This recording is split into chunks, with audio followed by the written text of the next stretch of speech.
ನಮಸ್ತೆ ಮಿತ್ರರೇ, ಕಳೆದ ಬಾರಿಯ ವಿಡಿಯೋದಲ್ಲಿ ನಾನು ನಿಮಗೆ ಗೋಧಿ ಹುಡಿಯಿಂದ ಅಂದರೆ ವೀಟ್ ಫ್ಲೋರ್ನಿಂದ ಹೇಗೆ ಆಪವನ್ನು ಮಾಡುವುದು ಹಾಗೂ ಯಾವ ರೀತಿಯಲ್ಲಿ ನೈಸರ್ಗಿಕವಾಗಿ ಬಳಸಿದಂತಹ ಒಂದು ಫರ್ಮೆಂಟೇಷನನ್ನು ಯೂಸ್ ಮಾಡಿ ನಾನು ಅದನ್ನು ಮಾಡಿ ತೋರಿಸಿಕೊಟ್ಟಿದ್ದೀನಿ. ಹಾಗಾದರೆ ಇವತ್ತು ನಾನು ಇನ್ನೊಂದು ಬಗೆಯ ಆರೋಗ್ಯದಾಯಕವಾದ ಅಂದರೆ ರಾಗಿಯಿಂದ ಯಾವ ರೀತಿ ಆಪವನ್ನು ಮಾಡುವುದು, ಅದಕ್ಕೆ ಏನೆಲ್ಲ ಸಾಮಗ್ರಿಗಳು ಬೇಕು ಎಂದು ನೋಡುವ ಮೊದಲು ಯಾರೆಲ್ಲ ನನ್ನ ಚಾನಲನ್ನು ನೋಡ್ತಿದ್ದೀರಿ, ಯಾರೆಲ್ಲ ಇನ್ನೂ ಸಬ್ಸ್ಕ್ರೈಬ್ ಮಾಡಲಿಲ್ಲ, ದಯವಿಟ್ಟು ಸಬ್ಸ್ಕ್ರೈಬ್ ಮಾಡಿ ನನ್ನನ್ನು ಸಪೋರ್ಟ್ ಮಾಡಿ ಅಂತ ಕೇಳುತ್ತಾ ಬನ್ನಿ ಅಡಿಗೆ ಮನೆಗೆ ಹೋಗೋಣ.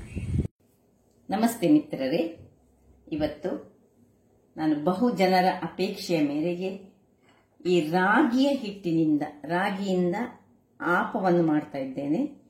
ನಾನು ಒಮ್ಮೆ ಮಾಡಿ ನೋಡಿ ನಿಮಗೀಗ ಮಾಡಿ ತೋರಿಸ್ತಿದ್ದೇನೆ. ಏನಿಲ್ಲ, ಬಹಳ ಸುಲಭ ನೋಡಿ. ಈ ಒಂದು ಒಳ್ಳೆ ಕ್ವಾಲಿಟಿಯ ರಾಗಿಯ ಹಿಟ್ಟನ್ನು ತೆಗೆದುಕೊಂಡಿದ್ದೇನೆ ನಾನು. ಅದನ್ನು ಸಾಧಾರಣ ಒಂದು 150 ಗ್ರಾಮ್ಸ್ನಷ್ಟು ಉಂಟು ಇದರಲ್ಲಿ ತೆಗೆದುಕೊಂಡಿದ್ದೇನೆ.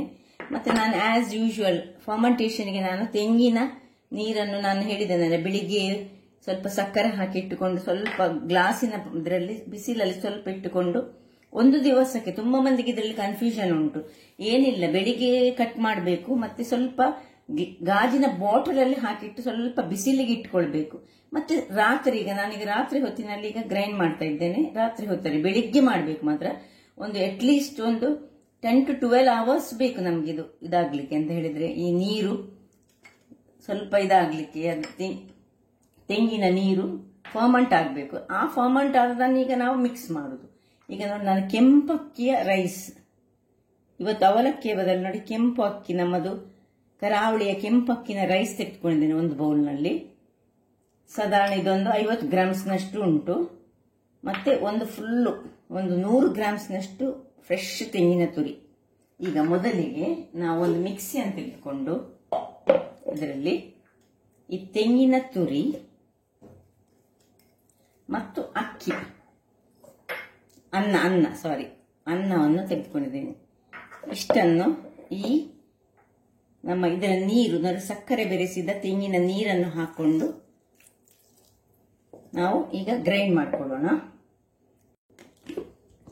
ನೋಡಿ ವೀಕ್ಷಕರೇ, ನೋಡಿ ಇಷ್ಟು ಫೈನ್ ಆಗಿ ಇದರಲ್ಲಿರುವುದು ಅನ್ನ, ಕುಚ್ಚಲಕ್ಕಿ ಅನ್ನ, ಅದು ಸಹ ಕೆಂಪಕ್ಕಿ ಅನ್ನ, ಪ್ಲಸ್ ತೆಂಗಿನ ತುರಿ ಮತ್ತೆ ತೆಂಗಿನ ನೀರು, ಅದು ಫರ್ಮೆಂಟ್ ಮಾಡಿದಂತ ತೆಂಗಿನ ನೀರು. ಇನ್ನೀಗ ನೋಡಿ, ಯಾಕೆ ನಾನು ಕೆಂಪಕ್ಕಿ ಹಾಕಿದೆ ಹೇಳಿದ್ರೆ, ರಾಗಿ ಸಹ ಹಾಗೆ ಕೆಂಪು ಕಲರ್ ಅಲ್ಲಿ ಸ್ವಲ್ಪ ಇರ್ತದೆ. ಹಾಗಾಗಿ ನಾನು ಕೆಂಪಕ್ಕಿ ಅನ್ನವನ್ನು, ನಾವು ಹೇಗೆ ಹೆಚ್ಚಾಗಿ ಕರಾವಳಿಗರು ನಾವು ಕೆಂಪಕ್ಕಿ ಅನ್ನವನ್ನೇ ಯೂಸ್ ಮಾಡುದು. ನೋಡಿ, ಈಗ ಒಂದು 150 ಗ್ರಾಮ್ಸ್ನಷ್ಟು ನಾನು ರಾಗಿಯನ್ನು ಇದಕ್ಕೆ ಹಾಕೊಳ್ತಿದ್ದೇನೆ. ಇದಕ್ಕೆ ಇನ್ನು ಸ್ವಲ್ಪ ನೀರನ್ನು ಹಾಕೊಂಡು ನಾನು ಇದನ್ನು ಪುನಃ ಗ್ರೈಂಡ್ ಮಾಡ್ಕೊಳ್ತೇನೆ. ನೋಡಿ, ಸ್ವಲ್ಪ ತುಂಬಾ ದಪ್ಪ ಆಗ್ಲಿಕ್ಕಿಲ್ಲ, ಸ್ವಲ್ಪ ನೀರನ್ನು ಹಾಕೊಂಡು ಈಗ ಇದನ್ನು ಗ್ರೈಂಡ್ ಮಾಡಿ ತರ್ತೇನೆ. ನೋಡಿ ವೀಕ್ಷಕರೇ, ಗ್ರೈಂಡ್ ಆಗಿ ಬಂತು ನೋಡಿ, ಸ್ವಲ್ಪ ದಪ್ಪ ಆಯಿತು. ಕೆಲವರು ಹೇಳ್ತಾರೆ ಕೈ ಯೂಸ್ ಮಾಡಬಾರ್ದು ಹಾಗೆಲ್ಲ, ಆದರೆ ನಮಗೆ ಈ ಹಿಟ್ಟನ್ನೆಲ್ಲ ಕಲಡಿಸುವಾಗ ಕೈಯಲ್ಲಿ ಮಾಡಿದರೆ ಬಹಳ ಚೆನ್ನಾಗಿ ಬರ್ತದೆ. ಈಗ ಇದನ್ನೊಂದು ಪಾತ್ರೆಗೆ ಹಾಕೊಳ್ಳೋಣ. ಸ್ಪೂನ್ ಯೂಸ್ ಮಾಡುವ ಇವತ್ತು.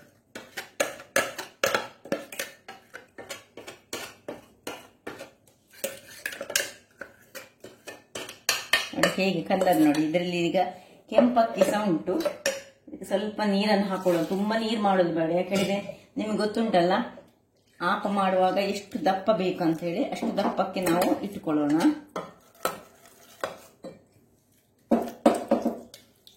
ಆಸ್ ಯೂಶುವಲ್ ಹೇಗೆ ನಾವು ಆಪ ಮಾಡ್ತೇವೆ ಅದೇ ರೀತಿಯಲ್ಲಿ ನಾವು ಇದನ್ನು ಹಾಕೊಳ್ಳೋಣ.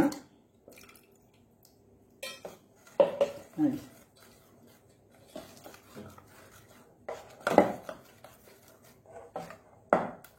ಇಷ್ಟು ದಪ್ಪಕ್ಕೆ ಇರಲಿ. ಯಾಕೆ ಹೇಳಿದರೆ ಬೇಕಿದ್ರೆ ಮತ್ತೆ ನಾಳೆ ಬೆಳಿಗ್ಗೆ, ಈಗ ನಾವು ಫರ್ಮೆಂಟೇಷನ್ಗೆ ಇಡ್ಲಿಕ್ಕೆ ಉಂಟು, ನಾಳೆ ಬೆಳಿಗ್ಗೆ ಬೇಕಿದ್ರೆ ಇದಕ್ಕೆ ದಪ್ಪ ಆದರೆ ಸ್ವಲ್ಪ ನೀರನ್ನು ಹಾಕೊಳ್ಬಹುದು.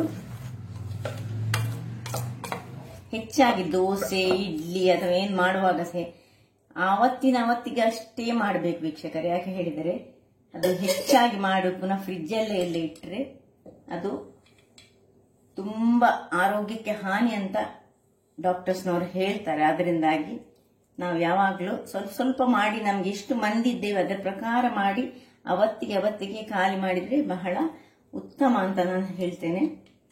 ನೋಡಿ, ಇಷ್ಟಾದ್ಮೇಲೆ ಇನ್ನು ಇದಕ್ಕೆ ಮುಚ್ಚಳವನ್ನು ಮುಚ್ಚಿ ಒಂದು ಬಟ್ಟೆಯನ್ನು ಕಟ್ಟಿ ನಾವು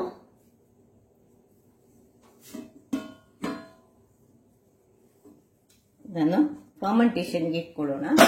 ಮತ್ತೆ ನಾಳೆ ಬೆಳಿಗ್ಗೆ ಇನ್ನು ಇದು ಫರ್ಮೆಂಟ್ ಆಗಬೇಕು, ಆಮೇಲೆ ನೋಡೋಣ.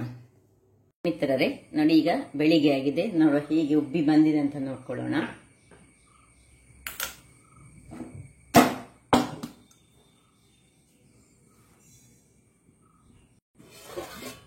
ನೋಡಿ ಹೇಗೆ ಬಂದಿದೆ ನೋಡಿ.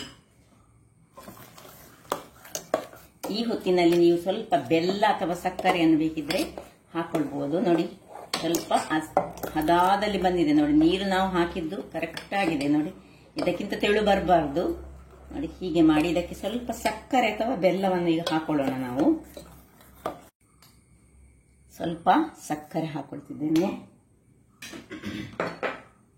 ಇನ್ನು ಸ್ವಲ್ಪ ಉಪ್ಪು, ನಾವು ನಿನ್ನೆ ಉಪ್ಪನ್ನು ಹಾಕೊಳ್ಳಿಲ್ಲ, ರುಚಿಗೆ ತಕ್ಕಷ್ಟು ಉಪ್ಪನ್ನು ಹಾಕೊಳ್ತಿದ್ದೇನೆ ನಾನು.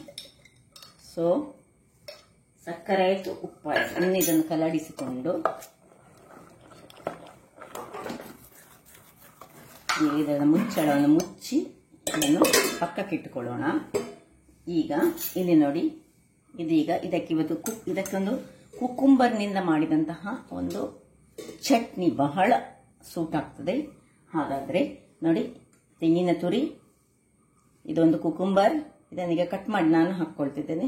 ಮೆಣಸು, ಕಾಯಿ ಮೆಣಸು, ಶುಂಠಿ, ಹುಳಿ, ಕೊತ್ತಂಬರಿ ಸೊಪ್ಪು ಮತ್ತು ಉಪ್ಪು. ಹಾಗಾದ್ರೆ ಈಗ ಚಟ್ನಿಯನ್ನು ತಯಾರಿಸೋಣ. ವೀಕ್ಷಕರೇ ನೋಡಿ, ಈ ಒಂದು ಇದರ ಸಿಪ್ಪೆ ತೆಗೆಯುವ ಅಗತ್ಯ ಇಲ್ಲ. ನಿಮಗೆ ಸಿಪ್ಪೆ ಬೇಡ ಅಂತ ಇದ್ರೆ ನೀವು ತೆಗೆದುಕೊಳ್ಬಹುದು, ಬಟ್ ಸಿಪ್ಪೆ ಇದ್ರೆ ಬಹಳ ಉತ್ತಮ. ನಾನು ಮೊನ್ನೆ ಒಂದು ಸತಿ ಹೇಳಿದ್ದೇನೆ. ಸೊ ನೋಡಿ, ಇದನ್ನು ಹೀಗೆ ಸಣ್ಣದಾಗಿ ಹೆಚ್ಚಿಟ್ಟುಕೊಂಡು ನೋಡಿ, ಒಳ್ಳೆ ಎಳೆಯಾಗ್ತಿದ್ದು ನೋಡಿ. ಇದರ ಬೀಜ ಸಪೋಸ್ ನಿಮ್ಮದು ಬೆಳೆದದಿದ್ರೆ ಇದನ್ನು ಬೀಜ ಎಲ್ಲ ತೆಗೆದು ಮಾಡಬೇಕಾಗ್ತದೆ. ಇದು ಬೆಳಿಲಿಲ್ಲ, ತುಂಬಾ ಎಳತ್ತುಂಟು. ಇದನ್ನು ಹೀಗೆ ಹಾಕೊಳ್ಳೋಣ. ಎಷ್ಟು ಬೇಕು, ಎಷ್ಟು ಮಂದಿಗೆ ನೀವಿದ್ದೀರಿ ಅದರ ಲೆಕ್ಕದಲ್ಲಿ ಹಾಕುದು. ಬಹಳ ರುಚಿಕರವಾಗಿರ್ತದೆ ಮತ್ತೆ ತುಂಬಾ ಪರಿಮಳಯುಕ್ತವಾಗಿರ್ತದೆ.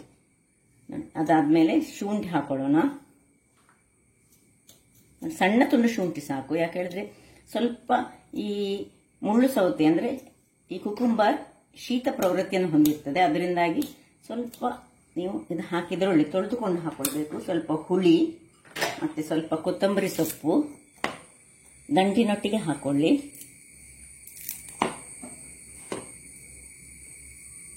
ಮತ್ತೆ ಮೆಣಸು ನಿಮ್ಮ ಖಾರಕ್ಕೆ ತಕ್ಕ. ನಾನು ಒಂದು ಅರ್ಧ ಮೆಣಸನ್ನು ಹಾಕೊಳ್ತಿದ್ದೇನೆ. ಖಾರ ನಿಮಗೆ ಬೇಕಿದ್ರೆ ನೀವು 2 ಮೆಣಸು ಹಾಕೊಳ್ಬಹುದು, 3 ಮೆಣಸು ಹಾಕೊಳ್ಬಹುದು. ಇನ್ನು ತೆಂಗಿನ ತುರಿ ಸ್ವಲ್ಪ ಹಾಕಿ, ಇದಕ್ಕೆ ಸ್ವಲ್ಪ ಉಪ್ಪು ಹಾಕಿ ನಾನೀಗ ಇದನ್ನು ಗ್ರೈಂಡ್ ಮಾಡ್ತಾ ಇರ್ತೇನೆ. ವೀಕ್ಷಕರೇ ನೋಡಿ, ನಾನು ಸ್ವಲ್ಪ ನೀರಿನಲ್ಲಿ ಚಟ್ನಿ ಮಾಡಿದೆ. ಯಾಕೆ ಹೇಳಿದ್ರೆ ಅದು ಕುಕುಂಬರ್ನಿಂದ ಮಾಡಿದ ಕುಕುಂಬರೇ ಸ್ವಲ್ಪ ನೀರು ಹಾಕಿದಾಗ ನೀರಾಯಿತು ನೋಡಿ. ಇಷ್ಟು ನೀರು ಬೇಕು ನಮಗೆ. ಈಗ ಇಲ್ಲಿ ನೋಡಿ, ಒಂದು ಮಣಾಲೆಯನ್ನು ಇಟ್ಕೊಂಡಿದ್ದೇನೆ. ಅದಕ್ಕೆ 1.5 ಚಮಚದಷ್ಟು ಎಣ್ಣೆ ಬಿಸಿಯಾಗುವಾಗ ಅದಕ್ಕೆ ಸಾಸಿವೆ ಹಾಕ್ತಿದ್ದೇನೆ. ಒಗ್ಗರಣೆಗೆ ಉದ್ದಿನಬೇಳೆ, ಒಗ್ಗರಣೆಯ ಸೊಪ್ಪು, ಎಳೆಯ ಒಗ್ಗರಣೆ ಸೊಪ್ಪು ಸಿಕ್ಕಿದೆ ನೋಡಿ. ಇದರೊಟ್ಟಿಗೆ ಇದಕ್ಕೆ ಒಣಗಿದ ಮೆಣಸು ಬೇಡ, ಸ್ವಲ್ಪ ಅಷ್ಟಾಗ್ಲಿ. ಬೇಕಿದ್ರೆ ನಿಮಗೆ ಹಿಂಗು ಒಂಚೂರು ಹಾಕೊಳ್ಬಹುದು, ಬೇಕಿದ್ರೆ ಮಾತ್ರ. ಒಡಿಗೆ ಅದು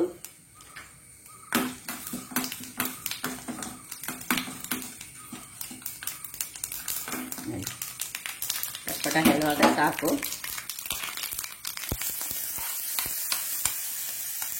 ಕುಕುಂಬರ್ ಚಟ್ನಿ ರೆಡಿ ಆಯಿತು. ಬಹಳ ಹೆಲ್ದಿಯಾದ ಚಟ್ನಿ ಇದು. ಈಗ ಇದೇ ಗ್ಯಾಸ್ನಲ್ಲಿ ನಾನು ಒಂದು ಆಪ ಮಾಡಲಿಕ್ಕೆ ಇಟ್ಕೊಂಡಿದ್ದೀನಿ. ವೀಕ್ಷಕರೇ, ಇಲ್ಲಿ ನೋಡಿ ಒಳ್ಳೆ ಬಿಸಿಯಾಗಿದೆ. ಈಗ ಒಂದೊಂದೇ ಆಪವನ್ನು ಹುಯ್ಯೋಣ.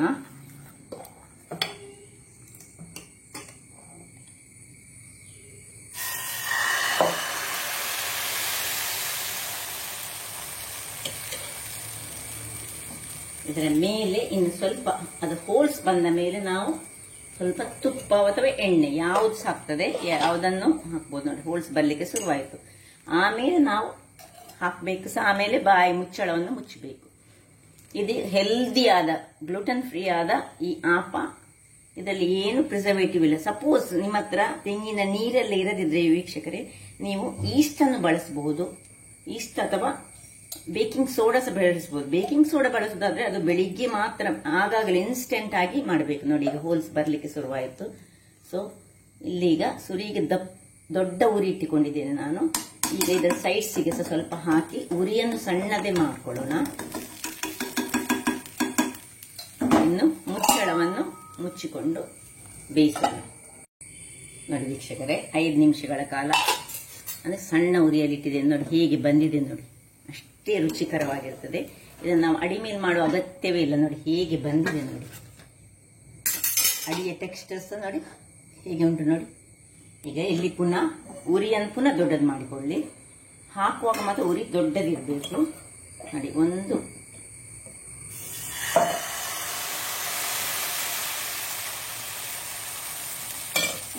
ನಿಮಿಷ ವೇಟ್ ಮಾಡಿ.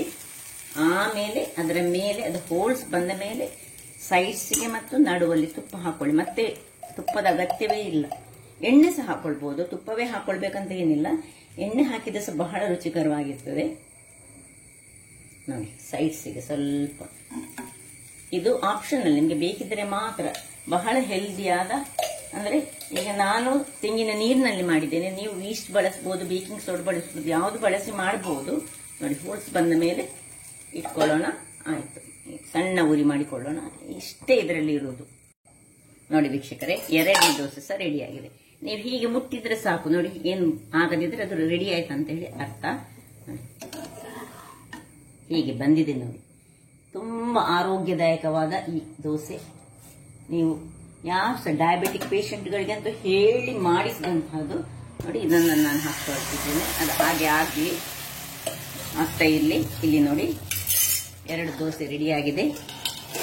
ಹಾಗಾದ್ರೆ ನೋಡಿದ್ರಲ್ಲಿ ವೀಕ್ಷಕರೇ, ಗ್ಲೂಟನ್ ಫ್ರೀ, ಹೆಲ್ದಿ, ಯಾರೂ ತಿನ್ನಬಹುದಾದ. ನೋಡ್ಲಿಕ್ಕೆ ನಿಮ್ಗೆ ಇದು ಕಪ್ ಕಪ್ ಕಾಣಬಹುದು. ರಾಗಿ ಯಾವತ್ತು ಹಾಗೆ ನೋಡಿ ಹೀಗೆ ಬರ್ತದೆ ನೋಡಿ. ಇದರ ಕೆಳಗಿನ ಭಾಗದಲ್ಲಿ ಹೀಗೆ ಉಂಟು ನೋಡಿ. ಸೊ ಇದಕ್ಕೀಗ ಚಟ್ನಿಯನ್ನು ನಾನು ಕುಕುಂಬರ್ನ ಚಟ್ನಿಯನ್ನು ಹಾಕಿದ್ದೇನೆ. ಸೊ ಚಟ್ನಿಯೊಂದಿಗೆ ಇದನ್ನು ಸವಿಲಿಕ್ಕೆ ಬಹಳ ಚೆನ್ನಾಗಿರ್ತದೆ. ನೋಡಿ ಹೇಗೆ ಉಂಟು ನೋಡಿ. ಇದು ಕುಕುಂಬರ್ ಇದ್ದು ಚಟ್ನಿ, ಆರೋಗ್ಯದಾಯಕವಾದ ಕುಕುಂಬರ್ ಚಟ್ನಿಯೊಟ್ಟಿಗೆ ಈ ಒಂದು ಇದನ್ನು ನಾವು ಸವಿಬಹುದು. ಹಾಗಾದ್ರೆ ನನ್ನ ಈ ಕುಕಿಂಗ್ ಚಾನಲ್ ನಿಮಗೆ ಇಷ್ಟ ಆದರೆ ಬೋಳೂರು ಸುವರ್ಣ ಚಾನಲ್ ಅನ್ನು ಲೈಕ್ ಮಾಡಿ, ಶೇರ್ ಮಾಡಿ ಹಾಗೂ ಸಬ್ಸ್ಕ್ರೈಬ್ ಮಾಡಿ. ಹಾಗೂ ನನ್ನ ಇನ್ಸ್ಟಾಗ್ರಾಮ್ ಪೇಜನ್ನು ಫಾಲೋ ಮಾಡಿ. ಧನ್ಯವಾದಗಳು.